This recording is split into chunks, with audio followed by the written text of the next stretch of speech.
তিন ব্যক্তির দোয়া আল্লাহ তাআলা কখনো ফিরিয়ে দেয় না। এই যে রমাদান মাস আসলো, এই রমাদান মাস রহমত, বরকত, মাগফিরাতের মাসে স্বয়ং আল্লাহ তাআলা রাসূল সাল্লাল্লাহু আলাইহি সাল্লাম হাদিসের বর্ণনায় বলেছেন যে তিন ব্যক্তির দোয়া কখনো ফিরিয়ে দেয়া হয় না। গুলির বুলেট মিস হয়ে যেতে পারে, কিন্তু এই দোয়া কখনো মিস হয় না। সালাসু দাওয়াতিন লা তুরাদ্দু ফিহিন্না আদ-দাওয়াতুস সাইম হাত্তা ইয়াফতুর। এর মধ্যে এক নাম্বার হচ্ছে রোজাদার বান্দা যখন ইফতারের আগ মুহূর্ত পর্যন্ত, অর্থাৎ ইফতার করা পর্যন্ত আল্লাহ তাআলার কাছে কোনো দোয়া করে, গুলির বুলেট মিস হয়ে যেতে পারে, কিন্তু এই দোয়াটা কখনো মিস হয় না। মুস্তাজাবুদ দাওয়ার মতো এই দোয়াটা কবুল হয়ে যাবে। সুবহানাল্লাহ বিহামদি। মুস্তাজাবুদ দাওয়া হচ্ছে এখন দোয়া করছেন, মসজিদ থেকে বের হয়ে গেছেন, দেখছেন দোয়া কবুল হয়ে গেছে। সুবহানাল্লাহ। এই জন্য আমি মাজহারুল ইসলাম কয়টা আপনার দুঃখের কথা বলবো, কয়টা যন্ত্রণার কথা বলবো, কয়টা আপসেটের কথা বলবো, কিন্তু আপনার ভেতরে কি আছে, কি জ্বালা যন্ত্রণা আছে, কি আক্ষেপ আছে, কি আকাঙ্ক্ষা আছে, এটা আপনি সবচাইতে বেশি বলতে পারেন।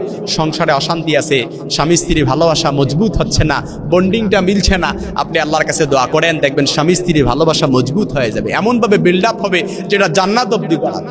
সুবহানাল্লাহ বিহামদি। সন্তান কথা শোনে না, ইফতারের আগ মুহূর্তে অর্থাৎ রোজাদার রোজা রাখা অবস্থায় আল্লাহ তাআলার কাছে দোয়া করেন, ওই দোয়া কখনো ফিরিয়ে দেওয়া হয় না।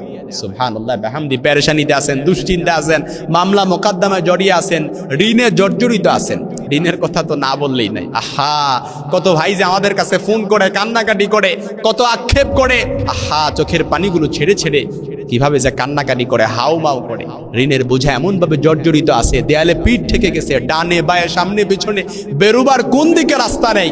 মনে রাখবেন, বেরুবার কোনো দিকে রাস্তা না থাকলে আল্লাহর উপর ভরসা করেন, ওয়া মান ইয়াতাওয়াক্কাল আলাল্লাহ ফাহুয়া হাসবু। যে ব্যক্তি আল্লাহর উপর ভরসা করে, তাওয়াক্কুল করে, ইত্তেবা করে, আল্লাহর কাছে দোয়া করে, সব কিছু মিস হয়ে যেতে পারে, কিন্তু মনে রাখবেন, আমি কনফিডেন্সের সাথে বলতে পারি, ইস্তেআনাতের সাথে বলতে পারি, আত্মবিশ্বাসের সাথে বলতে পারি, আপনার দোয়ার ভেতরে যদি পরিপূর্ণ ইখলাস থাকে, ওই দোয়াটা আল্লাহ তাআলা কখনো ফিরিয়ে দেবেন। দুই নাম্বার হচ্ছে ওয়া দাওয়াতুল মাজলুম। মাজলুমের দোয়া আল্লাহ তাআলা কখনো ফিরিয়ে দেয়া হয় না।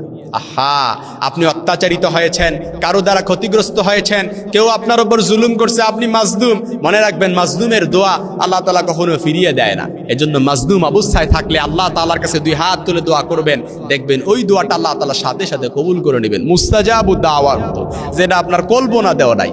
তিন নাম্বার হচ্ছে ওয়া দাওয়াতুল মুসাফির।